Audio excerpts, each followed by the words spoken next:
நம்ம விஜய் மல்லி ஸ்டோரியில் வந்து பார்த்திங்கன்னா வந்துட்டு மல்லி திரும்ப திரும்ப வந்து வேலைக்கு போகிறாங்க, அதில் வேதனையும் படுறாங்க.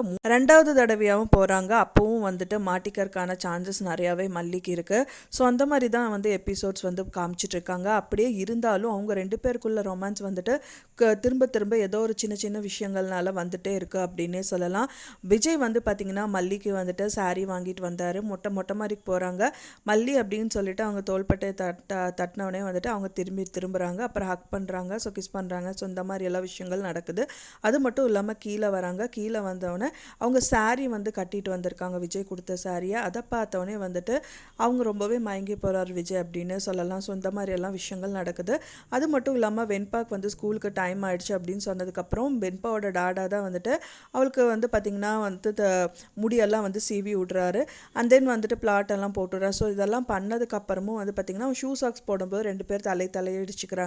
ஸோ இந்த மாதிரி விஷயங்கள் எல்லாமே நடக்க வருது. ஸோ இந்த கட்டத்துலேயும் வந்து பார்த்திங்கன்னா மல்லி மாற்றுறக்கான ஒரு சான்ஸும் இருந்தது. என்னன்னு பார்த்தீங்கன்னா, சரி ஓகேங்க, உங்களுக்கெல்லாம் நான் டிஃபன் லஞ்ச் பாக்ஸ் எல்லாம் வந்து பேக் பண்ணி வச்சுட்டேன், நீங்கள் போகும்போது எடுத்துகிட்டு போயிருங்க அப்படின்னு சொல்கிறாங்க. அதுக்கப்புறமா வந்து பார்த்திங்கன்னா வெண்பா ஸ்கூலுக்கு நானே கொண்டு போய் விட்டுறேன் அப்படின்னு சொல்லிட்டு அங்கேருந்து கிளம்புறாங்க. சரி இது ஓகே, அவங்களோட வெண்பாவோட ஸ்கூல் பேக் அந்த லஞ்ச் பேக் எடுத்துட்டாங்க. ஸோ இதன் எக்ஸ்ட்ராவாக இருக்குமா அப்படிங்கிற மாதிரி கேட்குறாங்க வெண்பா. அப்புறம் வந்து பார்த்தா அது ஆமாம் பேகு தான் அப்படின்னு சொல்லிட்டு மலுப்புறாங்க. ஸோ அது ஒன்றும் இல்லை, நான் வந்து என்னோடய ப்ளவுஸை ஸ்டிச் பண்ணுறதுக்கு வச்சுருந்தேன். ஸோ அது போகிற வழியில் டெய்லர் கடையில் போய் கொடுத்துட்டு போகணும் அப்படிங்கிற மாதிரி மலுப்பிடுறாங்க அப்படின்னு சொல்லலாம். ஸோ இந்த மாதிரி ஒரு சின்ன சின்ன விஷயங்களில் வந்துட்டு அவங்க தப்பிச்சிட்ருக்காங்க. ஸோ ஆனால் பெரிய விஷயமா வந்து பார்த்திங்கன்னா ராஜிக்கிட்ட மாட்டாங்களா அப்படிங்கிற மாதிரி தான் வந்து எபிசோட்ஸ் வந்து காமிச்சிட்ருக்காங்க. ஏன்னா வந்து பார்த்திங்கன்னா ரெண்டாவது தடவையாக அதே பார்த்திங்க அப்படின்னா ஃபுட் டெலிவரியில் வந்துட்டு வெண்பாக்கு வந்து அந்த பீஸா வந்து ஆர்டர் பண்ணியிருந்தாங்க. ஸோ அதெல்லாம் மாட்டுறதுக்கு சான்சஸ் இருந்தது.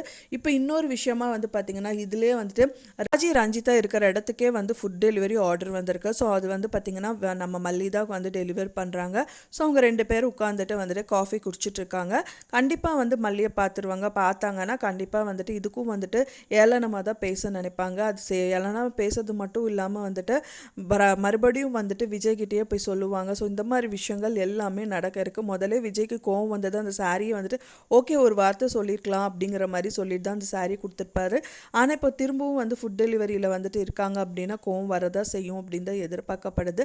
ஸோ என்ன மாதிரி நடந்தால் நல்லாயிருக்கும் நீங்கள் நினைக்கிறீங்க அப்படின்னு சொல்லிட்டு உங்களோட கருத்துக்களை மறக்காமல் எனக்கு கமெண்டில் ஷேர் பண்ணுங்கள். நான் சொன்ன தகவல் உங்களுக்கு பிடிச்சிருக்கும்னு நினைக்கிற ஃப்ரெண்ட்ஸ், பிடிச்சிருந்தா மறக்காமல் லைக் பண்ணுங்கள், ஷேர் பண்ணுங்கள், கமெண்ட் பண்ணுங்கள், சப்ஸ்கிரைப் பண்ணுங்கள். மேலும் இன்னொரு மல்லி சீரியல் அப்டேட்டோட நெக்ஸ்ட் மீட் பண்ணுங்கள். தேங்க்ஸ் ஃபார் வாட்சிங் மை வீடியோ ஃப்ரெண்ட்ஸ். நெக்ஸ்ட் வீடியோவில் பார்க்கலாம்.